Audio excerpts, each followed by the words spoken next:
Hi, Manish. Good evening. I'm so happy to Hi. Hi. I'm so happy to have you with us on our Dimensions page.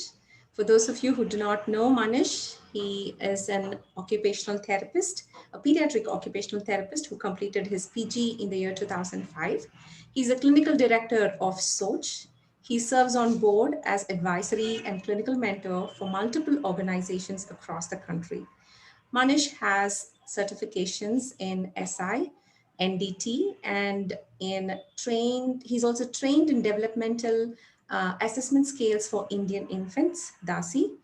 Manish has several papers and publications to his credit. He develops and organizes courses for parents and professionals throughout the year, including short-term courses in collaboration with international universities. He's the president of the Haryana chapter of IOTA and has received the National Award for Professional Excellence in 2020. And the first time I met Manish was in 2016 when I did my SI course, which Manish has organized with USC, University of Southern California. And we did have quite a lot of discussions during the course, and Manish had excellent answers to all the questions that was posted along with the presenter, Erna Blanche. I remember it so well. And I know that you knew your matter in depth, and we should collaborate at some point. And I'm so glad that we could do it today. Sure. Yes. I'm happy, and this is my pleasure to be with you, address and discuss some of the key factors or issues that might be in our mind or parents' minds. It would be great to exchange ideas and thoughts. Yes, definitely. And this is the OT Awareness Month that you have. And Yes. I think we do still need a lot of awareness in terms of occupational therapy, especially in the pediatric population that we work with. For example, we do have children come into our center for speech and language therapy.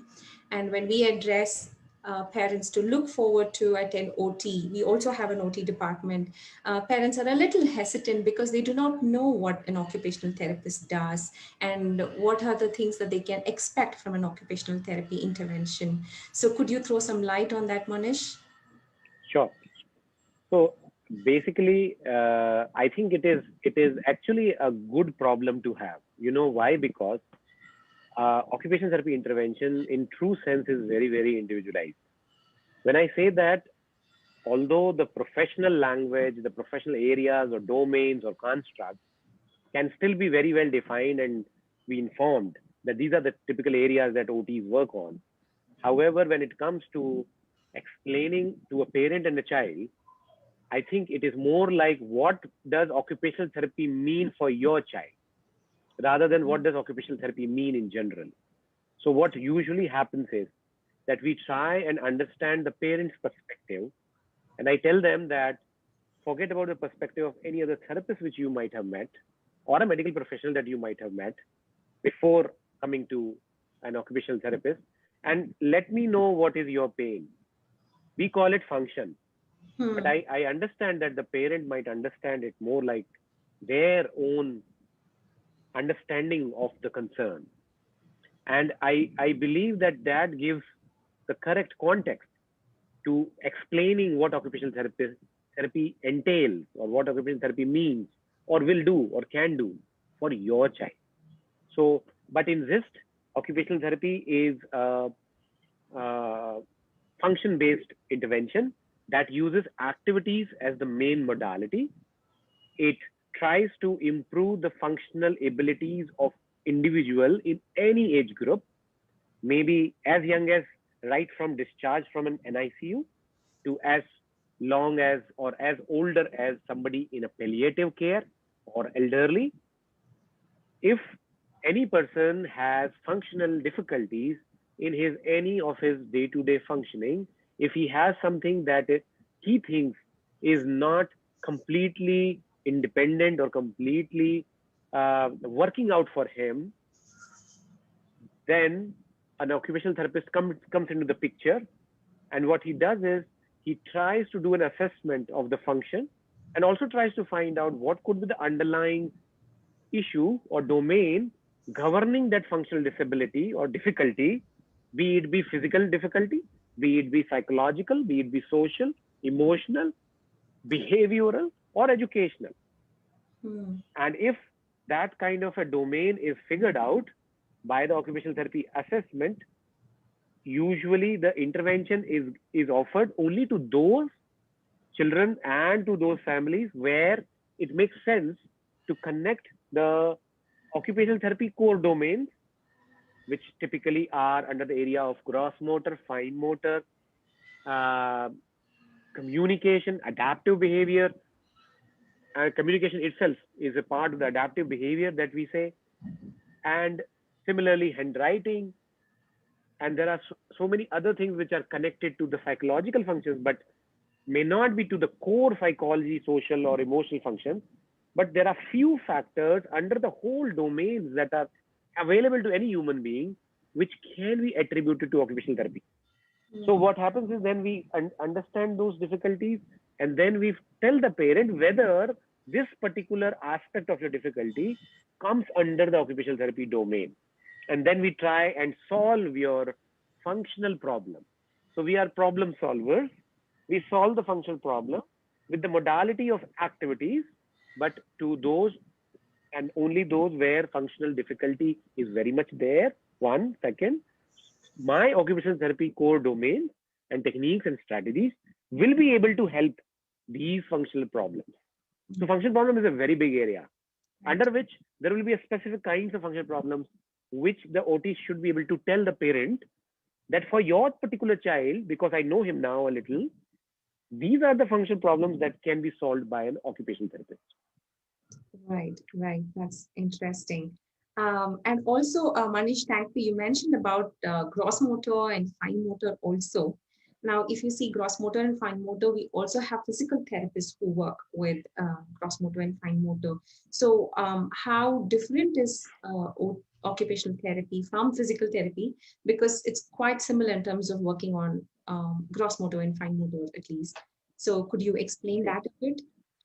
Yeah, sure. It's a good question, actually. It's a very good question. You know, the answer is that let me tell you where does this confusion comes from. So, occupational therapists were, although always, right from the inception, right from occupational therapy profession beginning, have always been talking about function, have always been talking about independence. Activities maybe core to the OT, but there are other profession also that use activities as their modalities. Now, what happened? What happened in the due course of time is that the World Health Organization, irrespective of whether this was already being talked about in occupational therapy, has actually moved on to a model which we call as the international classification of functioning, Mhm. and has said that the function is not just relevant area for it doesn't say literally like that. That's what I'm interpreting and telling you. And I'm telling you that because function was there, very much there with the occupational therapy profession before this international classification of functioning happened. However, WHO was recommended to whatever panel had recommended to give a classification which was earlier called as international classification of impairment, disability, and handicap, was changed to international classification of functioning, which happens to be something which is analogous or the same meaning to what function OT was talking about.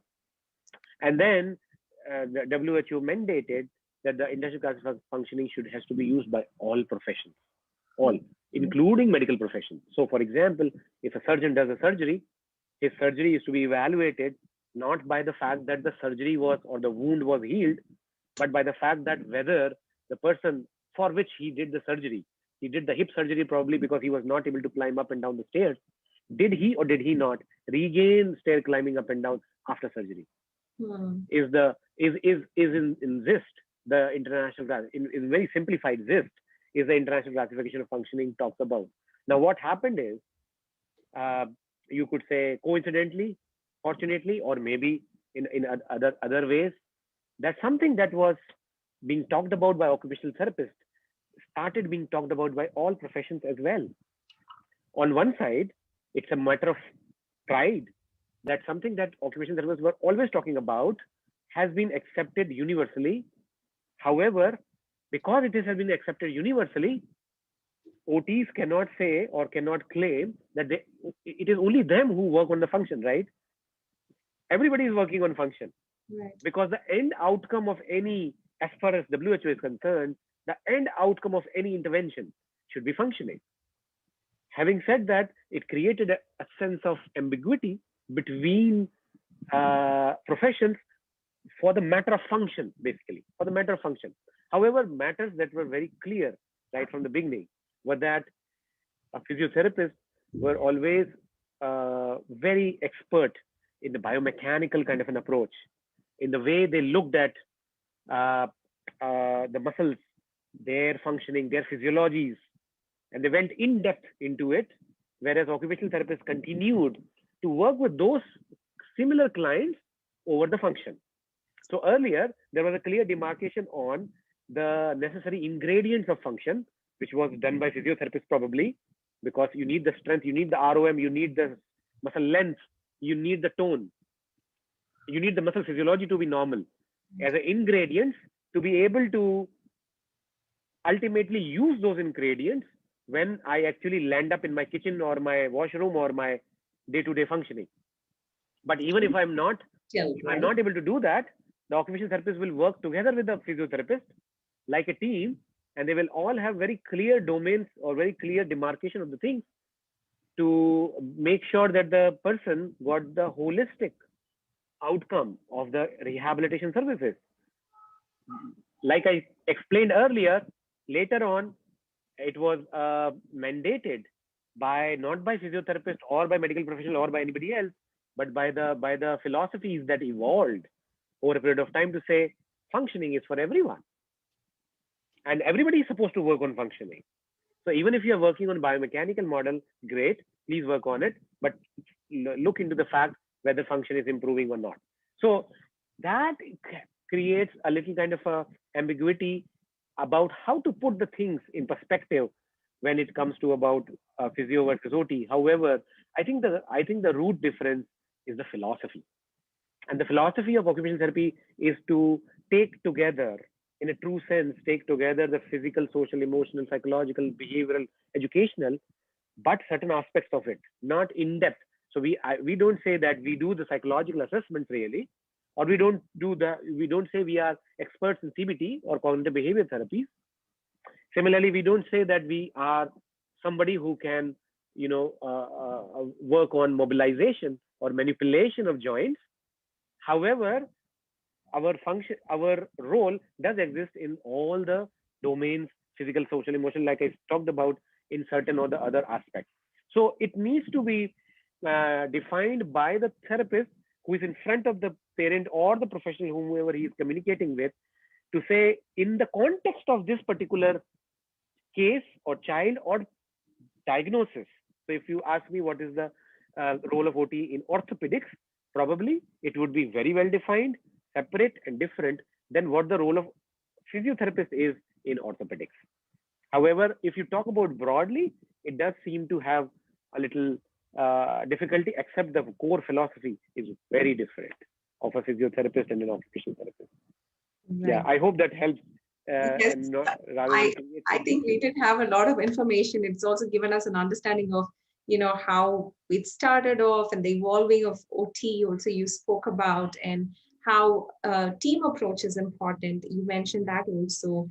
And you've also said that there is a demarcation and it's all about the philosophy that goes behind each profession.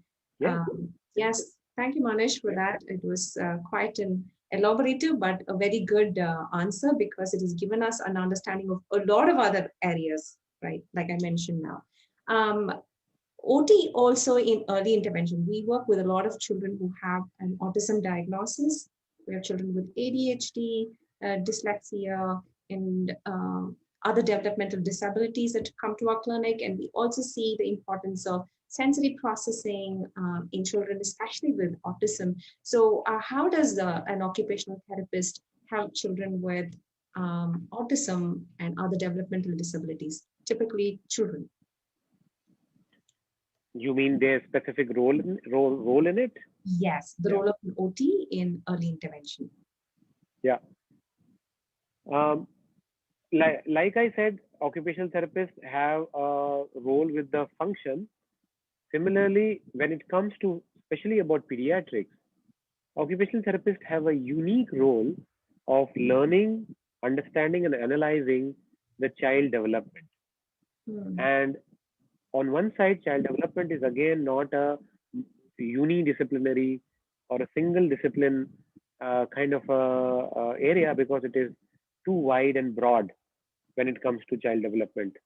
Whenever children have difficulties in their developmental aspects, it does create a plethora of impacts, which includes the medical aspects, which includes the speech language communication aspects, but it also includes a huge amount of areas that are very, very basic and core to any child's development. Right. Uh, when I say that, I mean the first of the things that we talk about children and young children, even if they have not come to the age of speaking or they have not come to the age of walking, suppose, like 12 months or 14 months, but even before than that, or maybe in ICUs, or maybe just after an ICUs, is about their adaptive behavior. And this adaptive behavior can be expressed in various ways depending on the age of the child. For a child who is in an ICU, probably the adaptive behaviors are more in terms of their sleep wake cycle, their ability to feed, their posturing, their ability to express or not express age appropriate reflexes, Hmm. and over which actually the child's other all areas of development also depend on. Apart from adaptive behavior, and similarly with other age groups also, this adaptive behavior will become more and more complex, will become more and more refined and qualitative as well. Hmm. The other common aspect with children, when it comes to children with autism, is about their sensory processing functioning. Sensory processing, like any other gross motor, fine motor, posture, balance, equilibrium, also has its own milestones. At a particular age and versus another age, a child is supposed to have a certain amount of sensory processing abilities. Now, these sensory processing abilities are not dependent on the child's physical abilities. Neither they are dependent on the child's speech and communication abilities, because given that the fact that we are talking about children who are not even in the age of speaking, so even if they are not delayed, even then they are supposed to have adaptive behavior. They're supposed to have sensory processing abilities. And depending on child to child and depending on the diagnosis, the kind of development difficulty that children might have as their medical aspect, the sensory processing abilities or deficits in them expresses in various ways in each child. For some children, the sensory processing itself affects the adaptive behavior. That means the sleep wake cycle, the ability to feed, the ability to get consoled when you are not feeling okay. I'm talking of a very, very young child, and it continues throughout the age. It also talks about their ability to respond. And when I say that, I don't mean by ways of communication. I mean by ways of being receptive to the stimulus, any stimulus, environmental stimulus, stimulus by the mom, stimulus by the other professionals, any stimulus that applies to the body, there has to be an ability to receive it. Why it is supposed to be there an ability to receive it is because these sensory processing abilities actually develop in utero. It Hmm. develops before the child's birth. So if the child has a developmental delay, what we are seeing as a manifestation after birth is actually a sensory processing difficulty already there or existing right from the birth, which means it would be needed to be treated, intervened, or managed even before we talk of any other gross motor, fine motor, oral motor, graphomotor, or any physical or any other kind of ability.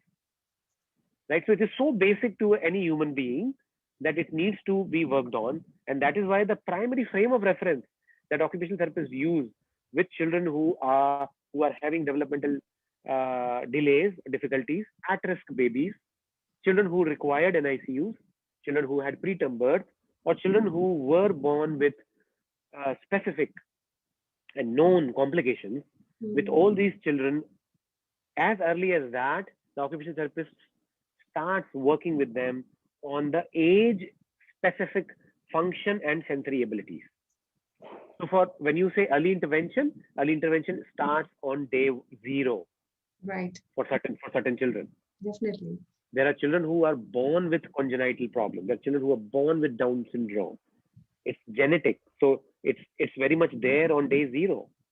And an occupational therapist working in an ICU can start working on the sensory processing, the physical postures, and physical responsiveness of the child, not in the sense of gross motor, fine motor, but in much more basic sense, much Right. more senses of reflexes, oral responses, whether the child is able to latch on the mother's breast, whether the child is able to take a feed, does he have the suck, swallow, breathe is a coordination in all of us. The Yes. suck, swallow, and breathe is a coordination that should be present in children also immediately after birth. So as young as that, early intervention can start, and it continues to be more and more complex, and more areas get added up as children grow up. When children have autism, they sometimes have diagnosed not before the age of 1.5 or 2 years. So then at that time, we might look at those that we have already talked about, but under the same domains of sensory processing, adaptive behavior, other refined and higher level, age appropriate higher level constructs, abilities, and skills are supposed to be worked on by as a process part of the early intervention. Right. I think here again, an SLP's role and an OT's role can overlap. Like, for example, the NICU, the suck swallow breathe synchrony, and how we work on the baby being able to latch to the mother. I think again, there will be a lot of teamwork that will be involved in the NICU as well. And as the child learns to communicate, the language input, and like you said, sensory processing balance is so important, how the mother positions the child, holds the child, and the overall thing. I think again we're coming and narrowing it down to more of a multidisciplinary team. And like you rightly said, children need the right sensory processing to be able to acquire other skills, which includes sitting up in the right posture, being able to feed, being able to communicate. Yes, Manish, that was really wonderful. So now we have a lot of parents who are actually watching us live. We will have even therapists watching us live. So I would like you to, address what you think as an occupational therapist is important for parents to know and understand, when to come to you, when to come to an occupational therapist. Yeah. Sure, sure. So,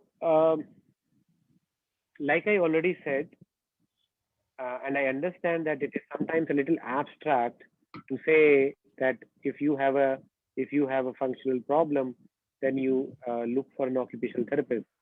I think for parents understanding, it might need a little more simplification to say that whenever children, and I assume that we are talking about children as children, but we can also, the same is applicable to adults as well. Whenever we have something that is not manageable, something that creates a difficulty in independence, or you could say something where you say, okay, if this child was doing fine or better, probably he would be lesser dependent on me as a parent.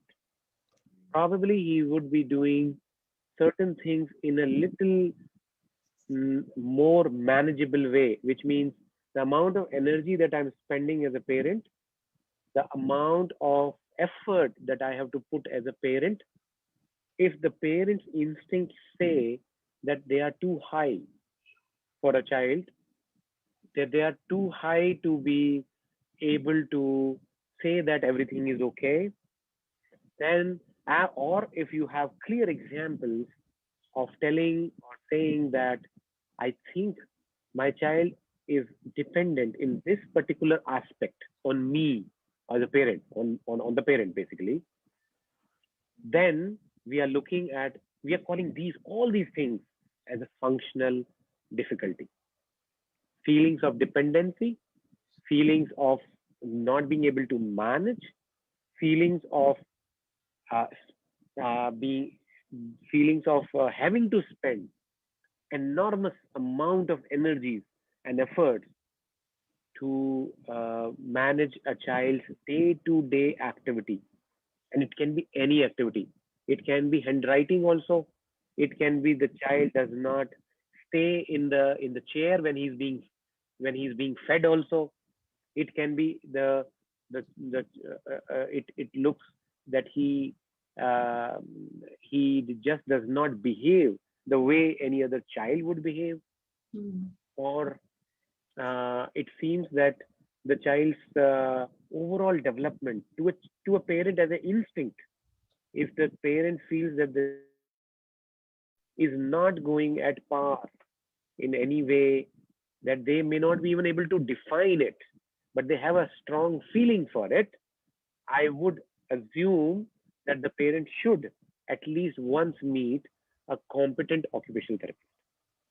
Yes, I think you rightly put it, a competent and occupational therapist, because I think the knowledge of what you're doing is very important in the field, because we are working with children and we are working on their development, and parents are entrusting their child to our care, and it is very important to be competent in what we do, especially working with children and families. Manish, you also do a lot of courses throughout the year. I've seen a couple of courses. In fact, I recommended one of your courses to our occupational therapist, and she did the course with you, and she was all praises. So I want you to also tell about the courses that you do for occupational therapists and parents and other professionals, so that others watching this live will benefit, be it parents or therapists, whoever it is going to benefit doing yours. At the end of the day, we're all going to use the skills that we acquire and learn from each other to the children that we cater to. So please share information on the courses that you do so the others watching the program will know. Sure, sure. Although there is a long list of courses that we kind of developed, have been doing. Earlier, we used to do primarily face to face. However, later on, or during the pandemic and during lockdown, we started exploring and developing few other courses also, because it also gave us a little more flexibility in terms of disseminating it as an online media. One of the courses that is one of the category of courses is where the parents and professionals are together. Now these courses are good because the a lot of times parents do not get to hear the professional's perspective, and a lot of times professionals do not get to hear the parents perspective about their own existing knowledge or their refinement of the knowledge. There are a lot of myths around, then they kind of keep asking therapists, why is this happening? Why is that happening? For that particular purpose, we developed a course on autism itself called the Autism Perspective, where we said, instead of really taking it as a question and answer, to say, okay, what is your question, and let me give you an answer for it. Can I develop a concept of autism among the parents and professionals? For professionals, a little deeper understanding. For professionals, for parents, a little more understanding of, in such a way that most of their questions should get answered even before they put up that question, Right. because they already get aware. Okay, I wasn't thinking like this. Okay, I was trying to watch a child's behavior and converting that itself into a question. Whereas what I was lacking is probably a concept of what this autism is all about. We talk about autism. The parents sometimes know that autism word is attached to them, but I believe that autism is more complex than just a word or an alphabet or a diagnosis given to them by anyone. It requires an understanding of the concept behind autism as well, and it's not about their finding out whether autism is there or not, or what's the diagnostic criteria really, but beyond the diagnostic criteria, what are the core characteristics or domains that autism would always likely to have, with some understanding also about why. So that kind of courses are there on autism also. on ADHD also, and sometimes on the cerebral palsy and Down syndrome as well. Then there are other courses which are primarily only for professionals, which is those courses where they can use that kind of training for their own professional development.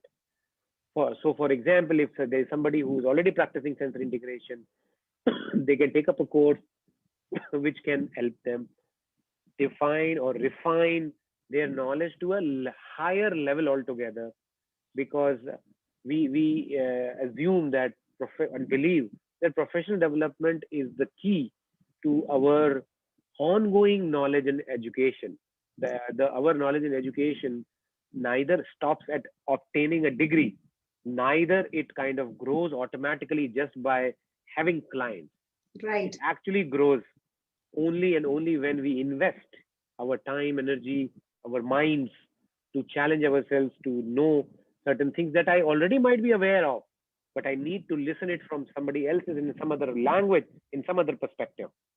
And that also clarifies a lot of things. So there are courses on executive functions that we have developed. There is a course on special topics in sensory integration. Then there are a lot of courses which we develop primarily for parents, and but the professional also welcome to join in. And these are they more come up from the kind of problems that they are facing, gives us an idea to develop something, develop a module around it. For example, the sexual behaviors in children, or children try to stimulate themselves even if when they are too young to be able to understand about why and how they are doing this and how we can manage it. So whenever we come across certain aspects of parents' problems, be it be coming from parent side, be it be our observations when we are working with them, we try and convert it into a module or a program. So sexual behavior is also one topic for parents that they frequently are looking for. Parents are also looking for programs that are intervention based. For example, how can we work with our OT related needs at home itself rather than with the therapist? Because we know in India there are remote areas where it is not possible, or it is still not available. The occupational therapist, the occupational therapy setting, the competencies, the knowledge, the experience is still not can reach out to the remote areas, or even to cities other than the metros and other ones. So there the parents might be benefited by understanding occupational therapy as applicable to their child and how it can be done through a home-based intervention. So Right. there are all kinds of categories of this thing. And then there are, of course, there are international collaboration courses, I was just which about to actually ask give you. you certifications in Hmm. sensory integration. Certification in teletherapy is also available for uh, professionals. There are other certifications which are based on art and expressive medium that you had conducted earlier on a face-to-face way, and we were planning to do something on Lego therapy as well as a face-to-face certification, but we could not do it due to the lockdown, and we are still continuing to try to bring in some kind of an online module on it. So the courses are also varied, and we are still evolving in developing those courses and disseminating those courses. Manish, I see a lot of similarities in terms of our interest in developing courses and giving it to professionals, equipping them, equipping parents, because I strongly believe that unless and until therapists are fully equipped, they can't efficiently deliver their services to the children that they work with. And I also believe, like you said, parents have to know their child really well, and they have a lot of questions in their mind, and those questions have to be addressed. So I'm so happy that you shared where parents and professionals can benefit through your courses. Please also let us know where they can find you, your Facebook page or your search page. Please let our participants or our live viewers know that so they can come back and follow what you do. Yes. So most of the courses that we are conducting or hosting, we do put them up on our Facebook page as well. I have the Facebook account in my name that I always use. We are now putting up regularly on Instagram as well, on as well as on LinkedIn. So whenever we develop, we want a course to be circulated to parents, we are actually using all the social platforms. However, of course, we would need to connect with parents even more and more to make sure that they have information about the course, and then they can be informed and they can take informed decisions on whether that course actually serves their purpose or what they are looking for. But of course, it's a ongoing process to ensure that there is more and more reaching out, more and more visibility of the course and the course content. But we are primarily using a lot of things are being put up on the Facebook. So Soch has its own page, Soch has its own website. I have my own Facebook account in my name, where we are regularly putting these things. All right. Thank you so much, Manish, for sharing your knowledge and your time with all of us, explaining about occupational therapy and your courses. I hope more people benefit from what you do. Thank you again for joining us today. Thank you so much, and it was a real privilege to connect with someone who I know, I'm very sure is your name keeps coming up through the social media, is a very active professional who is trying her best to ensure that the parents receive not just services but quality services. And I can see that commitment, and that commitment to science as well, is very much evident from you at the dimensions page. Is very clear and evident to me. All the best to you, your team, and let's hope that we will keep doing these programs. Sure, Manish. Thank you so much. That was so good to hear from you. See Sure. you. Thank you. Bye-bye. You're welcome.